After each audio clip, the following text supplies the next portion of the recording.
Welcome to The Explainer. So, today we're looking at a massive, industry-shaking shift that's currently sending shockwaves through the entire entertainment landscape. Seriously, if you've got a shelf full of video game cases, Blu-rays, or really any physical media at all, you are going to want to pay very close attention to what we're breaking down today. 2028. Just kind of sit with that here for a second. It sounds like the distant future, right? But it's literally just around the corner. And according to a total bombshell announcement from Sony, 2028 is the definitive deadline for the death of physical PlayStation discs. No more midnight releases at your local game store, no more just handing a game to your friend when you're done with it.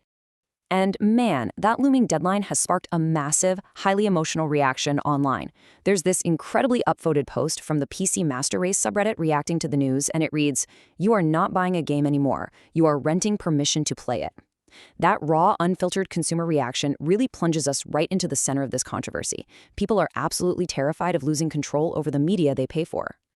Okay, let's dive into this with Section 1, the catalyst, the end of PlayStation discs. Let's look at the exact details of the announcement that basically set the internet on fire. The core of the news comes straight from the official PlayStation blog. Sony has definitively stated that they will officially stop manufacturing physical game discs for all new games releasing on PlayStation consoles starting in January 2028. From that point on, new games are strictly going to be available digitally on the PlayStation Store or via digital codes at retailers. So let's look at the timeline here, because this isn't just a sudden switch being flipped.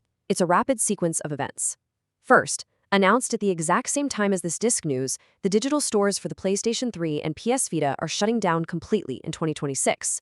Then, in late 2027, the highly anticipated Grand Theft Auto 6 is slated to be a digital-only release, which is a massive cultural event completely bypassing discs.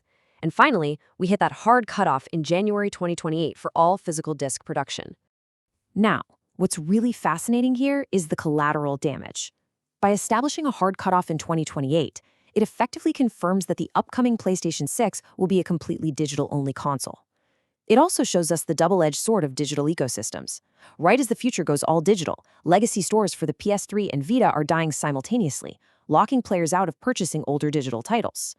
Really, the only silver lining for collectors is that physical games released prior to January 2028 are completely unaffected. So why make a move that angers so many hardcore fans? Well, let's shift gears to Section 2. The corporate rationale. Why Sony is going digital only. Let's examine the actual reasoning behind this polarizing decision. According to Sony's Senior Director of Content Communications, Sid Schumann, the reasoning is purely data-driven. He wrote, in response to shifting trends in consumer preference, new games will be released in digital formats only. The corporate stance is basically that this is just a natural direction to adapt to where the community already is. And, to be fair to Sony, industry data actually backs up their claim. The stark reality of modern game sales is that up to 90% of purchases today are already purely digital. For millions of players, the sheer convenience of downloading a game at midnight without ever leaving the couch has entirely replaced the desire for a plastic box. To a massive corporation, maintaining physical production lines for just 10% of the market simply doesn't make financial sense. But this brilliantly illustrates the massive disconnect we're seeing. On one hand, Sony views this as adapting to trends, driving innovation, and streamlining access. But on the other hand, consumers fear total corporate control, zero resale value, and ultimately losing access. It's just a complete whiplash between how the business views efficiency and how the consumer views ownership. Which brings us to Section 3, the consumer backlash, how players are reacting.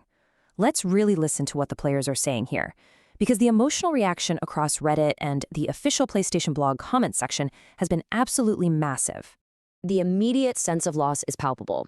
Comments like, "Terrible news! RIP game collecting!" just flooded the internet.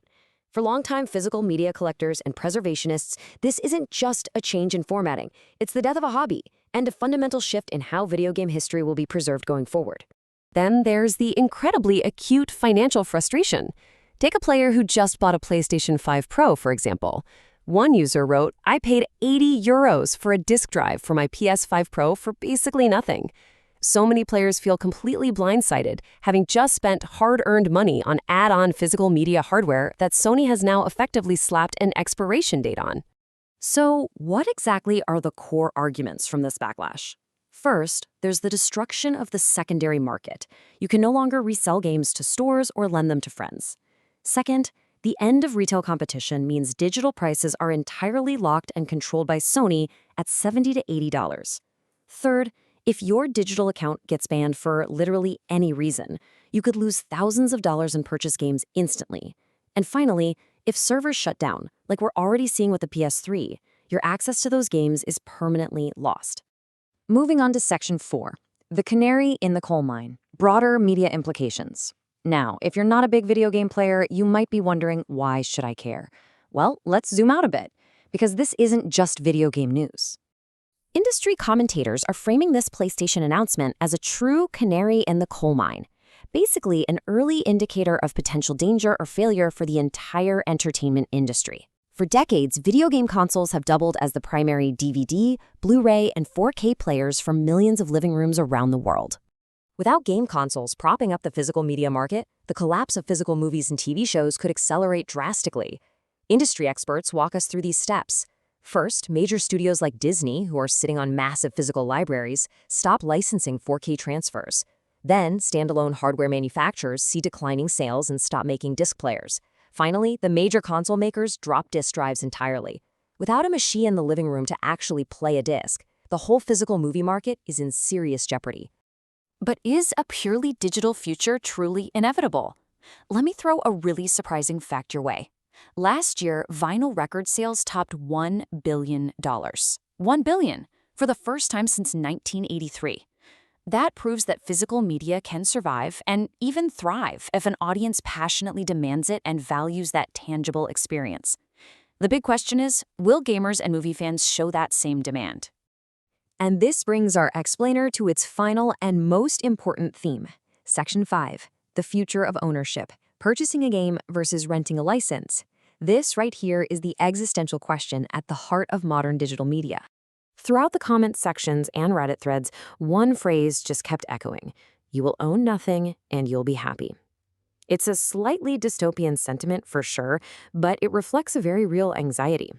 As we shift from purchasing physical goods that sit on a shelf to renting temporary digital licenses stored on some remote server, the steady erosion of actual consumer ownership is undeniable. So I'm going to leave you with this final, provocative thought to consider the next time you click download. When the servers eventually go dark, the physical stores close, and the platforms evolve, in an all-digital future, who really owns your media? Thanks for joining me on this explainer. I hope this helped you structure and understand exactly what's happening in the gaming and media industry right now. Keep questioning, keep learning, and I'll catch you in the next one.